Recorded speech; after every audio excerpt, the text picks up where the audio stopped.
Hello, ഞാൻ ഈ video എടുത്തേക്കുന്നത് എൻ്റെ സ്വന്തം തളിപ്പറമ്പിലുള്ള ശ്രീ രാജരാജേശ്വരി ക്ഷേത്രമാണ്. ഇത് ഒരുപാട് പുരാതനവും അതുപോലെ ഒരുപാട് പ്രാധാന്യമുള്ളൊരു അമ്പലമാണ്. കേരളത്തിലുള്ള 108 ശിവക്ഷേത്രങ്ങളിൽ ഏറ്റവും പ്രാധാന്യമുള്ളൊരു അമ്പലം കൂടിയാണ്.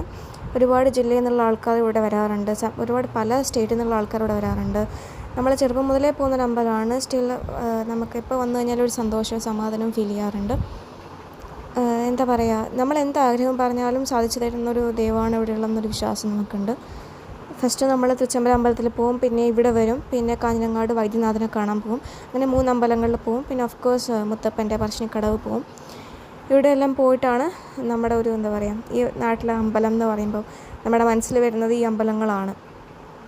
പിന്നെ ഒരുപാട് സ്ഥലങ്ങളിൽ പോയ സമയത്ത് ആൾക്കാർ എൻ്റെ അടുത്ത് എപ്പോഴും ചോദിക്കുന്ന ഒരു അമ്പലം കൂടിയാണ്. എൻ്റെ അടുത്ത് ഞാൻ വേറെ സ്ഥലങ്ങളിൽ വേറെ ജില്ലകളിലൊക്കെ പോയ സമയത്ത് ഈ അമ്പലം അധിക പേർക്കും അറിയാം. അപ്പോൾ എൻ്റെ അടുത്ത് എപ്പോഴും തളിപ്പറമ്പ് അമ്പലത്തെ പറ്റിയും മുത്തപ്പൻ അമ്പലത്തെ പറ്റിയും എപ്പോഴും ചോദിക്കും. ഒരുപാട് സംസ്ഥാനത്തു നിന്നുള്ള ആൾക്കാർ ഇവിടെ വന്നിട്ടുണ്ട്. വീഡിയോ ഇഷ്ടപ്പെടുകയാണെങ്കിൽ എല്ലാവരും ലൈക്ക് ചെയ്യുക.